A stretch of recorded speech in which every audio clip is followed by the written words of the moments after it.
why am I sent for here? Sent for to a king before I have shook off the regal thoughts wherewith I reign. I hardly have yet learned to insinuate, flatter, bow, and bend my limbs, give sorrow, leave a while to tutor me to this submission. Yet I will remember the favors of these men, were they not mine?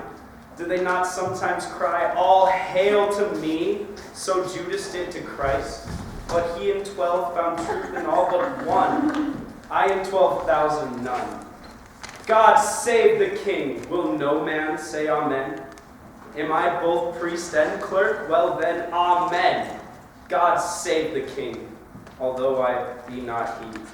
And yet, amen, if heaven do think him me, to do what service am I sent for hither? To do that office of thine own goodwill, which tired majesty did make thee offer, the resignation of thy state and crown to Henry Bolingbroke. Here, cousin, seize the crown. Here, cousin, on this side my hand, and on that side yours. Now this golden crown like a deep well that owes 2 buckets, filling one another, the emptier ever dancing in the air. The other down, unseen and full of water, that bucket down and full of tears am I, drinking my griefs whilst you mount up on high. I thought you had been willing to resign. My crown I am, but still my griefs are mine. You my glories and my state depose, but not my griefs. Still am I king of those. Part of your cares you give me with your crown. Your cares set up do not pluck my cares down. My care is loss of care. By old care done, your care is gain of care, by new care won. That cares I give, I have, though given away. They tend the crown, yet still with me they stay. Are you contented to resign your crown? No, for I must nothing be. Therefore, no, for I resign to thee. Now mark me, how I will undo myself. I give this heavy weight from off my head, and this unwielding scepter from my hand. The pride of kingly sway from out my heart. With mine own hands I give away my crown. All pomp and majesty I do forswear. All manners, rents, revenues I forego. My acts, decrees, and statutes I deny. God, pardon all the oaths that are broke to me. God, keep all vows unbroke that swear to thee. Make me that nothing have with nothing grieve, and thou with all pleased that hast all achieved. Long mayest thou live in Richard's seat to sit, and soon lie Richard in an earthly pit.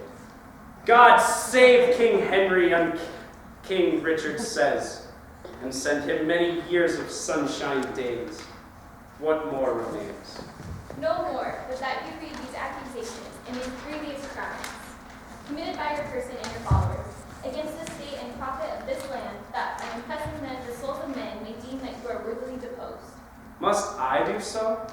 And must I rattle out my weaved-up folly? Gentle Northumberland, if thy offenses were upon record, would it not shame thee in so fair a troop to read a lecture of them? If thou wouldst, there shouldst thou find one heinous article containing the deposing of a king and cracking the strong warrant of an oath, marked with a blot, damned in the books of heaven. Nay, all of you that stand and look upon, whilst my wretched doth bait myself, though some of you will wash your hands with Pilate, showing on outward pity, yet you Pilates have here delivered me to my sour cross, and water cannot wash away your sin. My lord, dispatch, read o'er these articles. Mine eyes are full of tears. I cannot see, and yet salt water blinds them not so much. But they can see a sort of traitors here. Nay, if I turn mine eyes upon myself, I find myself a traitor with the rest. For I have given here my soul's consent to undeck the pompous body of a king, made glory base and sovereignty a slave, proud majesty a subject, state a peasant. My lord. No lord of thine, thou hot insulting man, no nor lord man's lord. I have no name, no title, no, not that name was given me at the font, but 'tis usurped. Alack, the heavy day that I have worn so many winters out, and know not now what name to call myself. Oh, that I were a mockery king of snow, standing before the son of Bolingbroke, and melt myself away in water drops. Good king, great king, and yet not greatly good, and if my word be sterling, yet in England let it command a mirror hither straight, that it may show me what a face I have, since it is bankrupt of his majesty. Go, some of you, and fetch a looking glass. Read o'er these papers while the glass doth come. Fiend, thou temptest me ere I come to hell. Urge it no more, my lord Northumberland. The commons will not then be satisfied. They shall be satisfied, I'll read enough, when I do see the very book indeed where all my sins are writ, and that's myself.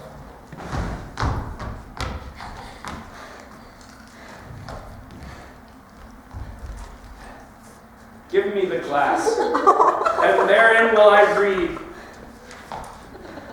No deeper wrinkles yet. Hath sorrow struck so many blows upon this face of mine, and made no deeper wounds? O flattering glass, like my followers in prosperity, thou dost beguile me. Was this face the face that every day under his household roof did keep 10,000 men? Was this the face that, like the sun, did make beholders wink? Was this the face that faced so many follies, and was at last outfaced by Bolingbroke? A brittle glory shineth in this face, as brittle as the glory is the face. There it is, cracked in 100 shivers. Mark, silent king, the moral of this sport. How soon my sorrow hath destroyed my The face. shadow of your sorrow hath destroyed the shadow o'er your face. Say that again. The shadow of my sorrow? Ha! Let's see, 'tis true my grief lies all within, and these external matters, our laminates, are merely shadows to an unseen grief that swells with silence in the tortured soul. There lies the substance, and thank thee, king, for thy great bounty that not only givest me cause to wail, but teachest me the way how to lament the cause. I'll beg one boon and then be gone and trouble you no more. Shall I obtain it? Name it, fair cousin. Fair cousin, I am greater than a king, for when I was a king, my flatterers were then but subjects. Being now a subject, I have a king here to my flatterer. Being so great, I have no need to beg. Yet ask. And shall I have? You shall. Then give me leave to go. Whither? Whither you will, so I were from your sights. Go, some of you, and convey into the tower. Oh, good, convey. Conveyors are you all, that rise thus nimbly by a true king's fall. On Wednesday next, we solemnly set down our coronation. Lords, prepare yourselves.